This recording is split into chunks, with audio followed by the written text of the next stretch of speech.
Welcome to Gente on Air on 100.5 and 790 News Radio WSGW and online WSGW.com.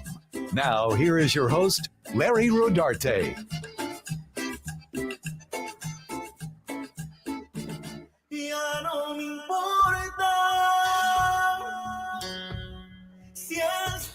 Good afternoon. Good afternoon. Welcome to another edition of Mi Gente on Air. I am your host, Larry Rodarte, and it's a pleasure to be with you here this afternoon. We are on a different time schedule than our usual, but we have a special guest that we could fit in today on Friday, and I hope everybody's having a great, thank God it's Friday day. So please help me welcome his name. I call him JP Torres. He's going by John Paul Torres these days because he's running for Congress. Please help me welcome JP Torres. How are you, JP?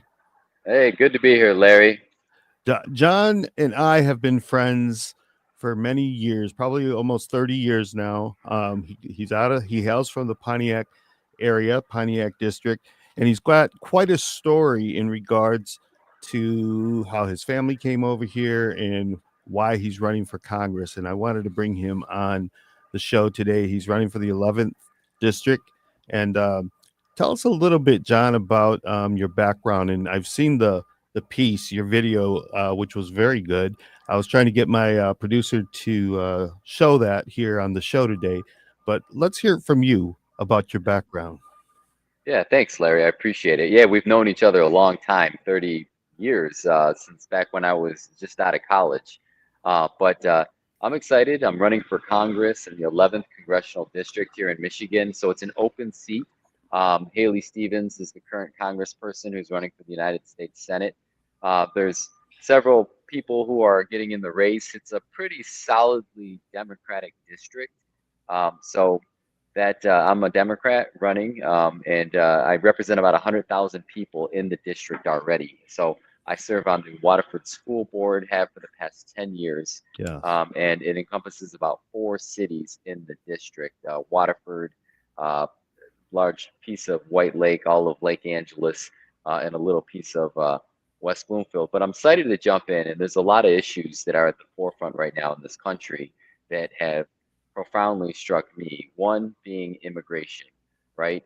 Yeah. My family is the immigrant story. My father came to the United States undocumented back in the 1960s, but he's the American dream.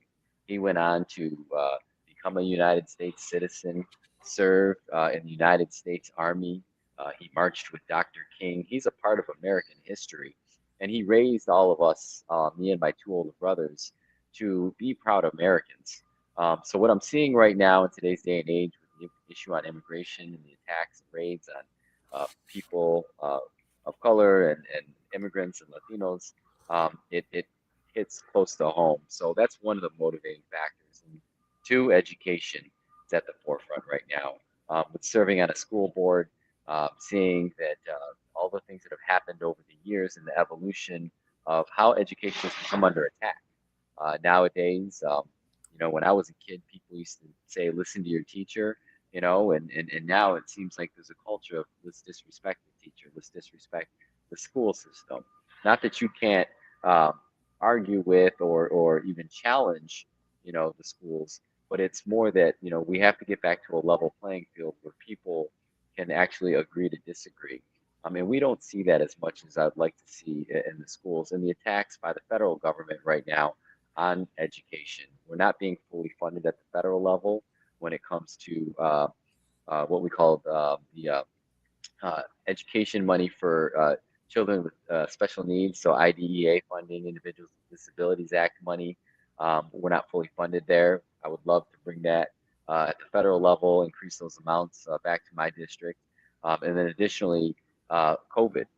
Kids are still struggling from the COVID-19 pandemic. And these past 5 years, kids still are struggling. Their test scores aren't what they should be. And it primarily is affecting low socioeconomic kids, kids of color. And so I think that we need to make sure that the federal government is kicking in extra monies to allow us to get kids on track post-COVID. Yeah, so you've got a lot of motivation factors in there, and you're right. The immigration issue in this country, I don't know, John. did you ever think we would get to where we are today? When you and I met 30 years ago, I was starting off with Mi Gente magazine, and it seemed like there was a high for Latinos at that time. We were kind of like that sleeping giant waking up, and everything seemed to be positive. We were going in the right direction, and all of a sudden now we find ourselves in 2025, and like you said, to me it's just heartbreaking, when you see these immigration raids that are happening in Los Angeles, Chicago. I've had this topic on my show before, but it hurts. It really hurts. And I know your mother and your father. I remember your mother, actually, believe it or not. And I know the work that they did there in the Pontiac area. And it just seems that, you know, for them to have raised a son. I know your brother Mark Anthony as well went to school with him at Michigan State University, I think. And it's not surprising to me that you are in the position where you are today. We're running for Congress. You had run for the trustee for the Board of Education 10 years ago, right? And that was your second run? Yep. Well, yeah, it was my second run for office. Mhm. And my first run for office, I had ran for local city council race, call it township board of trustees. But came back around my second election, I won, and in between, I've won some elections and lost some. But I think it's worth it to get out there and to serve the community, that you love. I've raised my family for 28 years in in Waterford, Pontiac area, but we live in Waterford. But my family being from the Pontiac area before that, and so I'm really proud of the gains that we've made and the work that I've been able to do as an elected official. But I think unfortunately right now people see elected officials, what we call them, politicians, differently now. It's so polarized, and Yeah. they want to argue the points with you to the point where they will not they see you as an enemy. And I want to get away from that. I think we really got to take it to the Trump administration for sure. We have to take it to those who are allowing these raids to occur, and the attacks on public education, and even attacks on the working class. I think those things, we have to hold those people accountable. But I would like to see us get back to a day and age of what it was when I first got elected in 2014. The Yeah. country wasn't like this, and now it is. No, it sure has changed. It sure, and the thing is that I don't see too many Latinos that are running. So my hats off to you, brother. And what would you say to any aspiring politician, want to be in the future, that may want to run for office but may find it difficult simply because of the times we live in, but have the same maybe motivation factors that you have? Yeah, I say stick with it.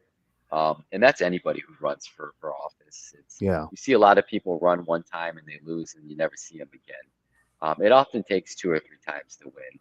But I think the people that get in for the right reasons, they do stick with it. And when I think about Latinos and people of color getting in politics, we need more, right?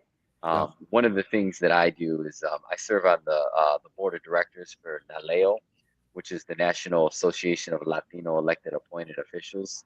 So we are a large national organization that supports the education of elected leaders. So our members include Senator Padilla in California, all the way down to local city council, school board members, those kinds of things. And part of what we do is we try to bring up the next generation of Latino leaders, right?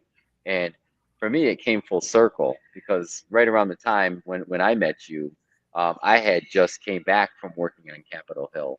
I was actually working on the DREAM Act, which later became the structure for DACA. Yeah. But it was actually Naleo back then that sent me there.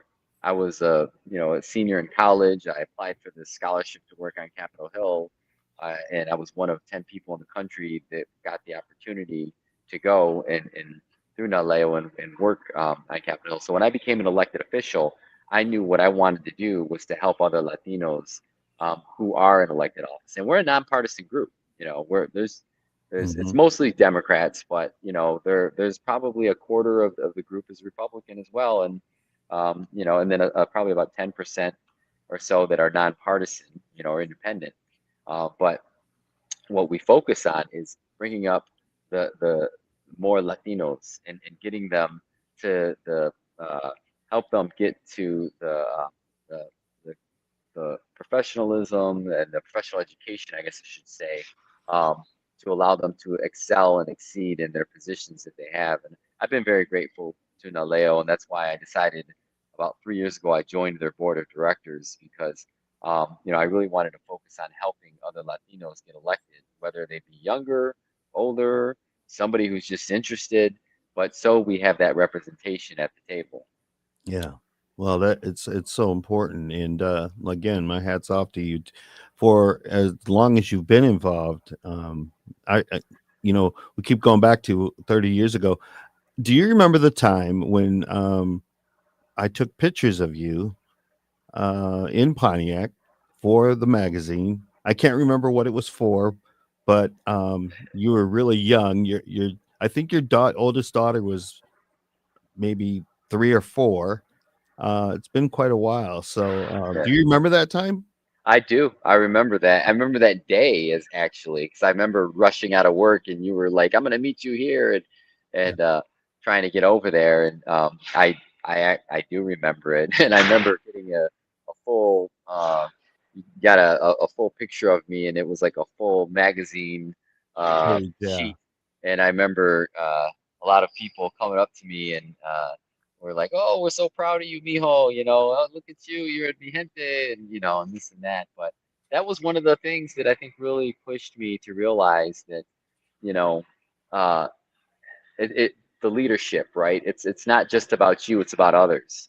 It's about the Yeah. pride that people have for you who come behind you or the kids that look like you know. And when I decided to run for Congress, you know, I talked to my wife and you know, it's a big decision. You're Yeah. putting your life out there. You know, it's a huge time commitment, a financial commitment, all these kinds of things. But you know, I'm in a position in my life now, having served in elected office 10 years, having been a public servant for 25 years now, where I felt that I was in a position where I could actually do this, you know, and be successful at it. And another thing that I thought of is that, you know, I'm setting the example for the other Latinos that they see that there's a Latino running for Congress, right?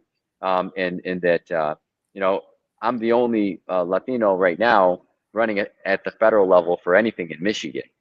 Yeah. So, and I think that's powerful, not just about me, but for our community, for our people, right? And for the kids whose parents might be getting deported, to see that there's a guy that kind of looks like them who's actually out there, you know, trying to go to Washington, D.C. and make life better for them. Exactly. That is so powerful, so strong, and I continue this hope, and I wish you the continued success that you've had. I'm in your corner, man. You know that, and I think it is so important to have that visual of somebody who looks like us, because we are in a time I never thought I would see in my lifetime. I thought it was always going to go forward. In 2050, where Latinos were going to be the strongest minority and largest minority in the country, and it just seems like in the last 5 years we have taken major steps back. But I'm still optimistic. I'm still positive, and it's people like you that I see that are giving me hope. And we are living in such a time right now, especially since the release of these Epstein files, and everybody's talking about it, and we see the corruption at a high level, and we just have to have good people continually, representing this country. And so I know you fall in that category. I know that you would do well. And so, whatever you need, man, just let me know. And, I'm there for you as someone in media who will try to help and push you to that position. So thank you for all that you're doing, John. And is there Thank you. anything else that you'd love my audience to hear? Being somebody who's running for Congress and is Latino, is not in the Saginaw area, which is primarily where this show is but they can always watch the live stream, and knowing that there are also many non-Latinos that are listening as well. Right. So one thing I'll tell you, a connection to Saginaw. My campaign manager is from Saginaw. Oh yeah. So yeah, she is um, graduated Saginaw Public Schools, went on to Georgetown University, served as a Navy officer, and has finished with her service in the Navy, and now is she's working on my campaign. She's my campaign manager, and she's Latina. All So right, all right. I so probably so know her that's that. then. That's Esperanza Cirillo. So Yes, yeah, I've Esperanza heard the name. Cirillo. Yes, Her yes, mom is Amalia. So yes, yes. and yep, and so the Cirillo family, Well, and no wonder you're looking so good out there. I've seen the promos and the yeah, advertising spots. I was yeah, trying. she's Any luck doing that good. and getting that on the video? She's she's doing good work, and but I think that I think one of the big things that I want people to check out my website. It's www.johnpaultorresforcongress.com. So johnpaultorresforcongress.com. You can Google it. You go on there, you can see my launch video. Talks about my immigrants family story, and my own family, my wife and my daughters. I'm lucky, man. My wife and I were high school sweethearts. We've been together since we were 16 years old. We've known each other since elementary school. And my wife is Puerto Rican, so I'm representing the two sides of the Latino community. So I got the two biggest ethnicities there in the Latino community. So between the Puerto Ricans and the Mexicans. And my daughters are Mexican. So my youngest is 11. She's in sixth grade, and our oldest is a 27 years old, and she's an attorney. She does civil litigation. So very proud of her, and she's a second year attorney now. Didn't So she attend school in Chicago? yes, yep. She went to DePaul Law Yes, School, yes. and then she I went to remember that. school in Washington D.C. On Capitol Hill, and she actually worked in Congress as well, just like her dad. So I'm proud of her.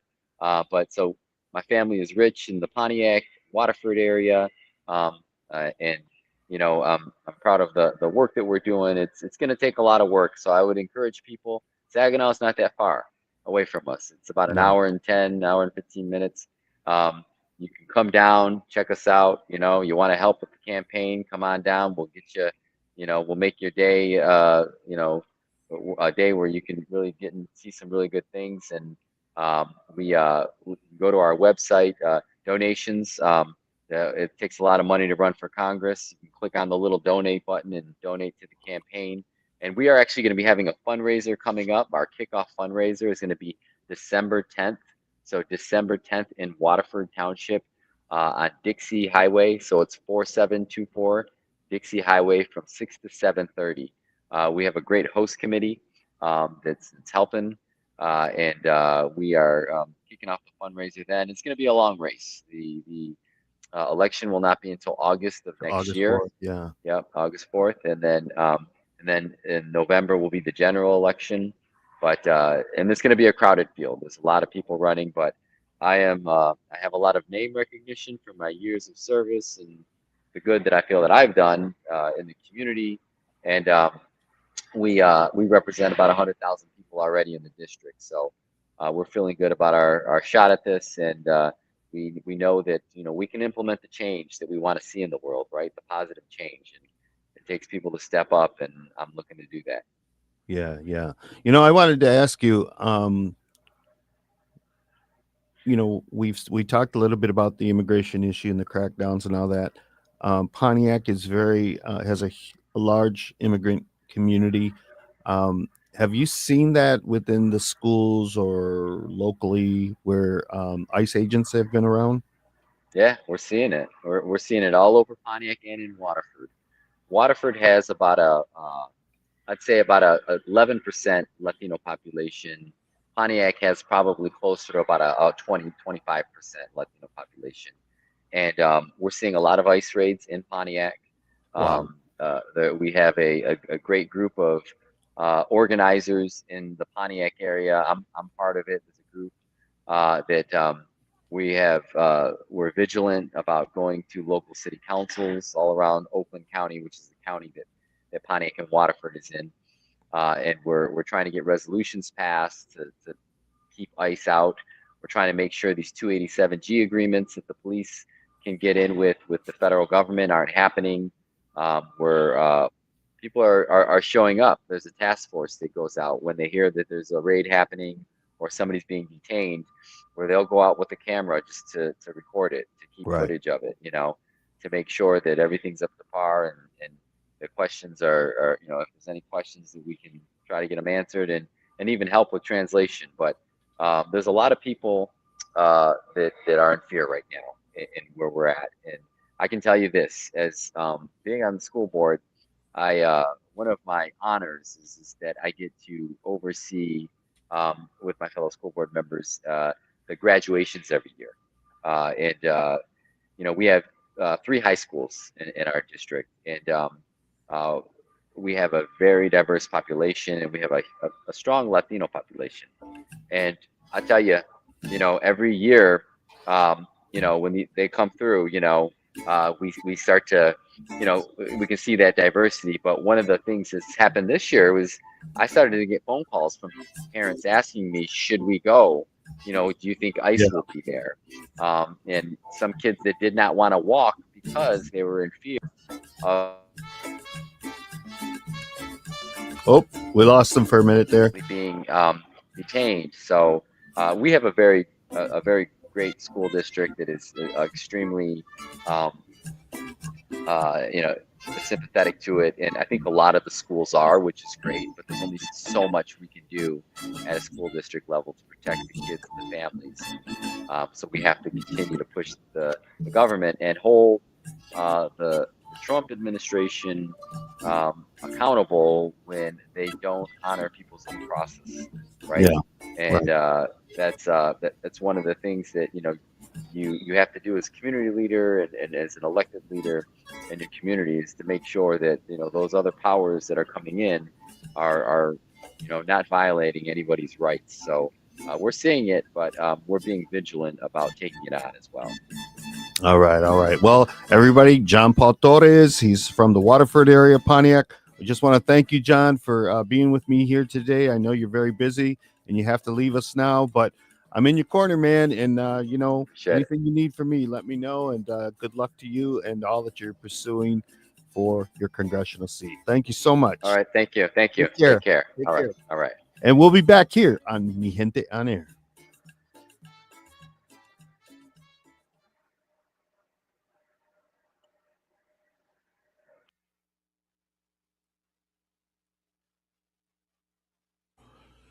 Thank you, everyone, for coming into the room today at this special time. And I know that, it's really important that we do have an individual from the Latino community running and giving us hope that we are not a forgotten people in this community, in this state of Michigan. And JP Torres, John Paul Torres, is doing just that. And he does have many who are running for the 11th congressional seat. I'm sure by next August it's going to be even more people that are running. But I think he's got a great chance, and we can get behind him and really, try to help him in his endeavor. He gave the website as well, and it's going to be a tough year for all of us, I think, as we head into the midterms, and that's going to be already a year from now. And we've got to do our part. We've got to vote. We've got to make sure that due process is being held accountable to the Trump administration. And within the next year, there's so much going on that is polarizing our country, even recently, as of this week, of course. And I hope that everybody is keeping in tune with what's going on, so that they're motivated to make sure that they have a vote next November during the midterm. So we will try to bring guests here to this show that are going to help us to make those great decisions next year. So we'll come back into the show here on Mi Gente on Air.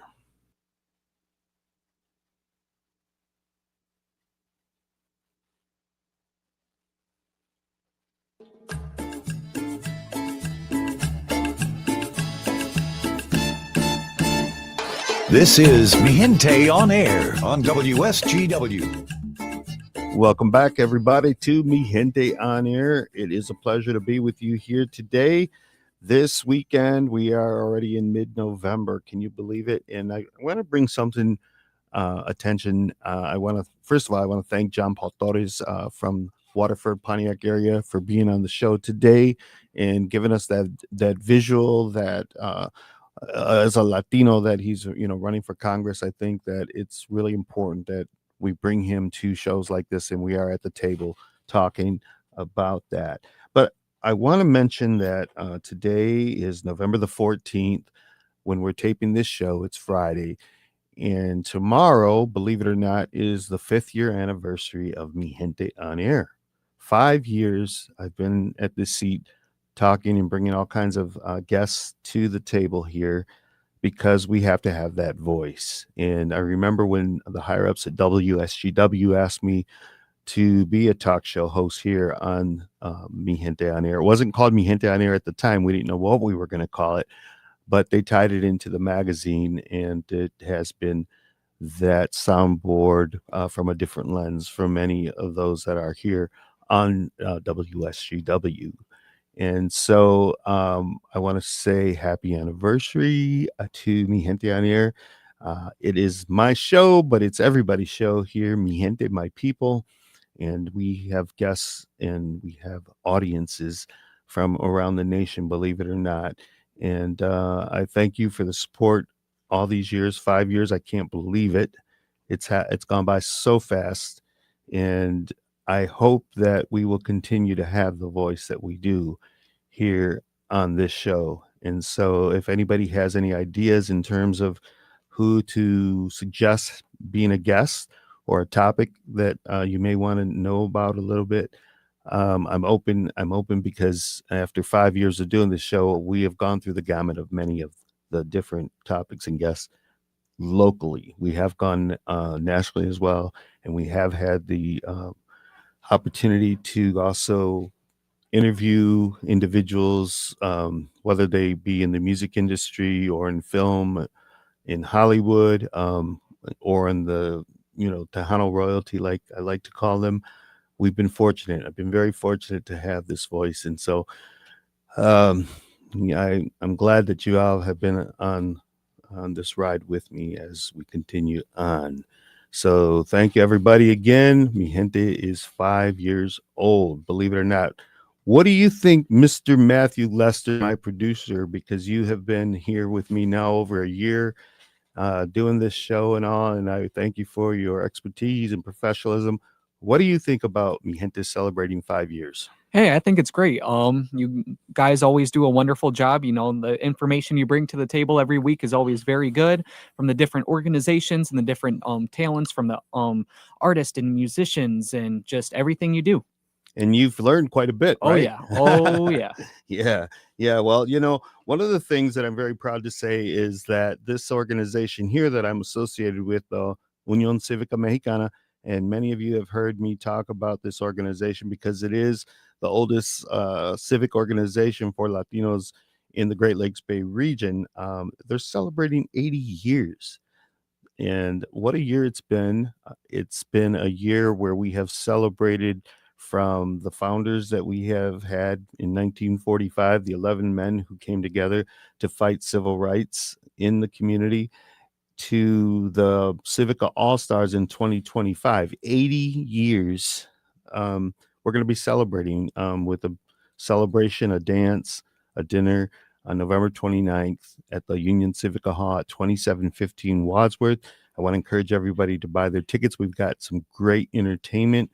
We got Motivo, who is an excellent band out of the Toledo area, as well as Grupo Deseo. Now, they're out of Toledo as well, but their lead singer, Mark Najar, is from the Saginaw area, went to Buena Vista High School, and they are, really good bands, top-notch Midwest bands that are in demand. And so we're going to have them, and we're going to have a dinner, and it's going to be a nice formal event. And I encourage everybody who would like to celebrate with us to get their tickets. And, this is something that is really special because when you look at the civic organizations that are out there, to go beyond 40 years is something, or even 50 years. To hit 75, 80, I mean, that's pretty incredible. To have the same organization that is very vibrant and very um, alive and vigil in the community, which it is.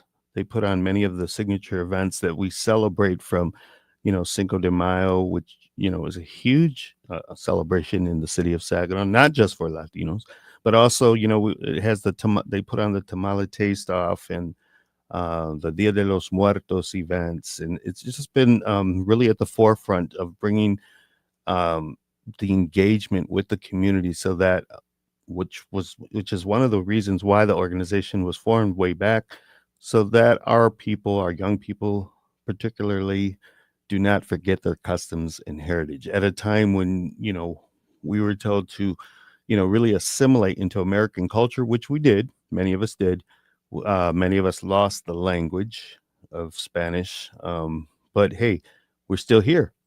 And 80 years is an accomplishment that not very many civic organizations reach. And what I mean by that is, I think that the Detroit Comité Committee is like the only other civic organization that's still in existence. It's I think they're like 15 years before the Unión Cívica Mexicana, and that's it. In many of the other communities, from Lansing to Pontiac, the Lomalita, they're no longer in existence, but we remember them fondly. We remember them fondly as, organizations that really helped and propelled the Mexican communities in those cities. So hats off to La Unión Cívica Mexicana. I'm very proud of this organization. The hall was built in 1960 and is still there as well. And if anybody wants information about the history or tickets for this particular celebration, please call me at 989-274-5074, or talk to any of the Civica All-Stars that are out there that are selling tickets as well.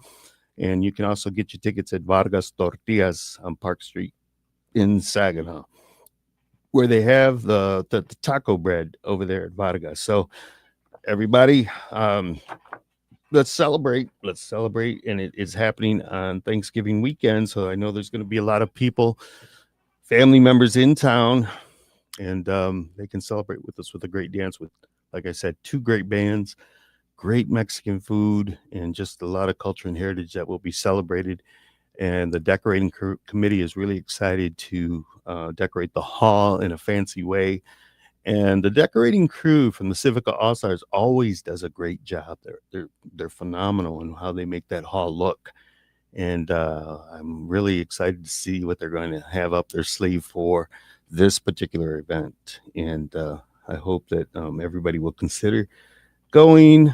Dinner's at 6 p.m., dance at 8 p.m., doors open at 5 p.m. So let's celebrate with La Unión Cívica Mexicana Civica All-Stars, and just celebrate with all those giants that have led us to this point where we are today, from 1945 to 2025. And there was a number of people that were very much involved with the Unión Cívica Mexicana, from Señor Miramontes into Señor González, Pablo González, Refugio González. I can name all kinds of different individuals, as well as many señoritas and señoras, from Mamie Ontiveros to Mrs. Mora, D. Mora, who was a queen of the Civica way back as well as Mary Hernandez Silva, who was queen in 1965.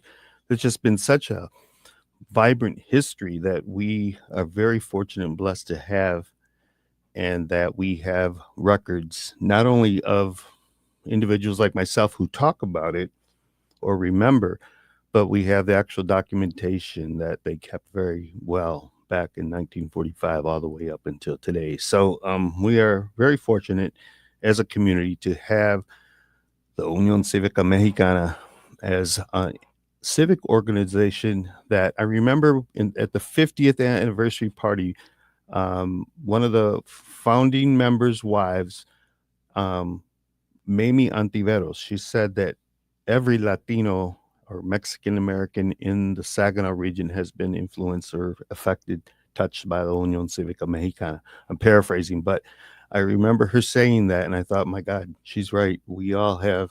I can remember being very young and going to the Civica, and when it was the half the size hall that it is today, and just recently learned that around 1978 or 79, that's when they did the extension and they doubled the size of the hall, and monies that were raised from the Queen's contest, just from the Queen and the first runner up, it was over $6,000 that went towards the expansion of the Civica in 1979, as well as fundings that they raised when President Jimmy Carter came 2 months before he was elected president.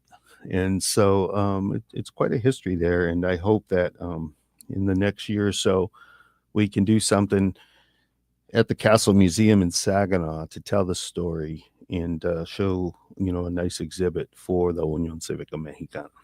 So that's what's happening in our area in the Thanksgiving weekend.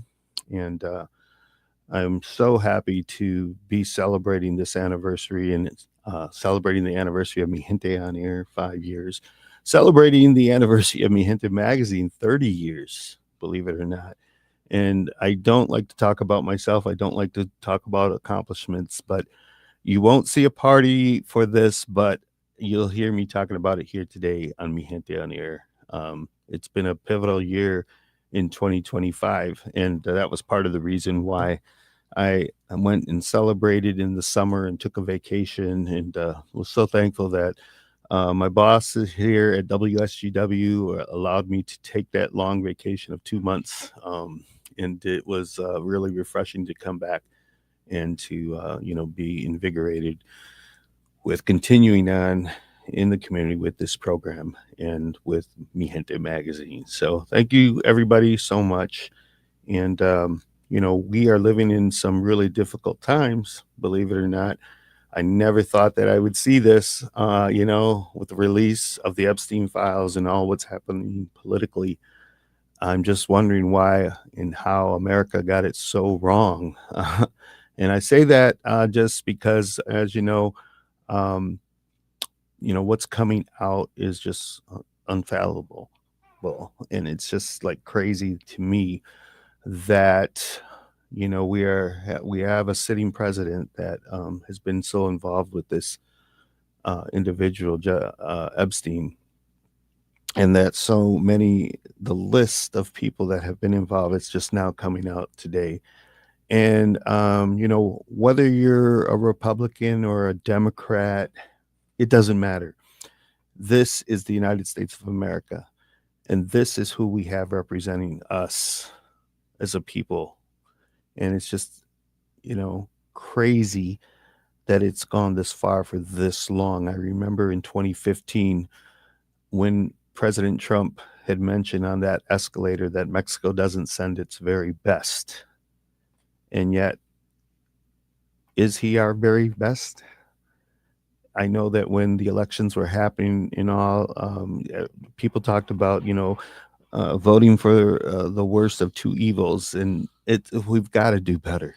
We've got to do better as a nation. We've got to have leaders who are going to come to the forefront and have the best interests of our country, not trying to make billions and millions of dollars for themselves and their families. We have to do better. So I hope that as we go on into the midterms, that we as a people are conscientious of this and that we try to move the pendulum in a different direction than what we have done in the last 10 years.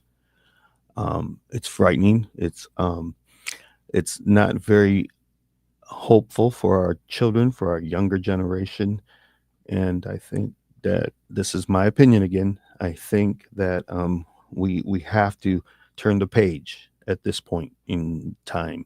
We have to turn the page and go forward and not be so divisive, because I've listened to many podcasts. I've listened to individuals who say that we have more similarities as a people than we think. And I firmly believe that. I believe that we all, whether we even go, with people around the world, or you visit with people like I did this summer in Italy, everybody has the same, goals pretty much in terms of family, faith, just trying to live in this great time that we do live in.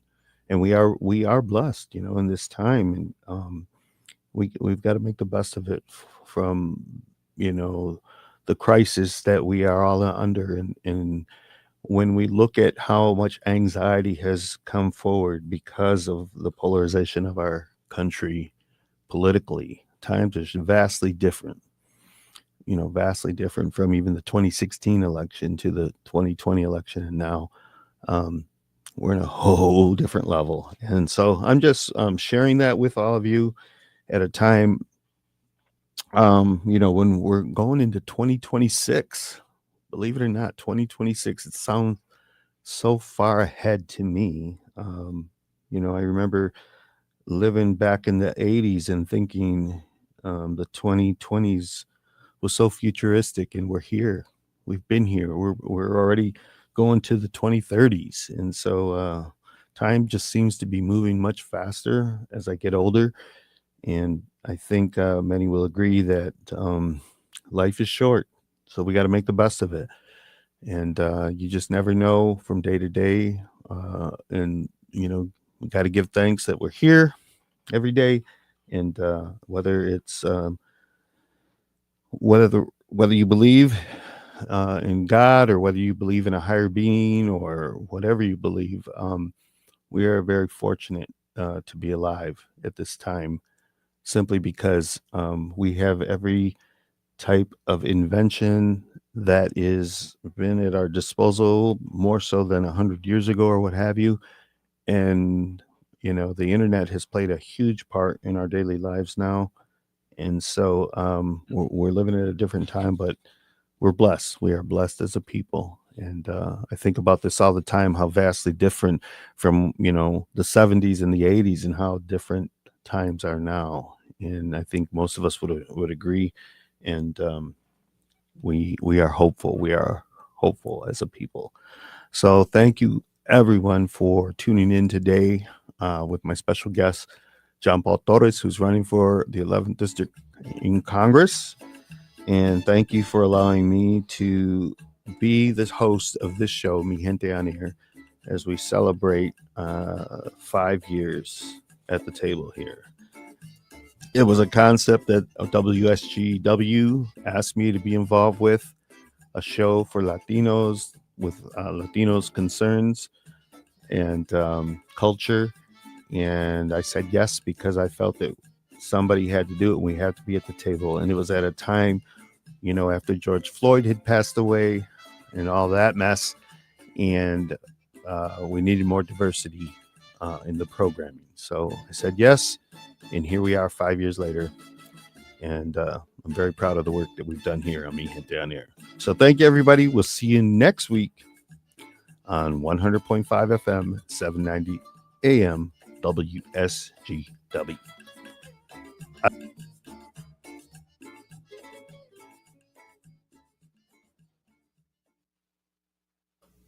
Okay. Thank you so much. Those of you that are in the room at this time, at a different time of our show, Mrs. Lupe Ramos Montigne from Grand Rapids area. Always a pleasure to see you, that you're watching, and that you are so involved in our community. And I am very happy to call you my friend. So thank you so much. And it's just been a pleasure today to reach back and talk with an old friend of mine, John Paul Torres. Seeing the guy, very young, out of college, and he's doing really well for himself, and now running for Congress in the 11th District. So I wish him all the best, and I wish all of you the best as we head into the holiday season. Christmas will be here before you know it. So thank you, everybody. Thank you for tuning in again to Mi Gente on Air.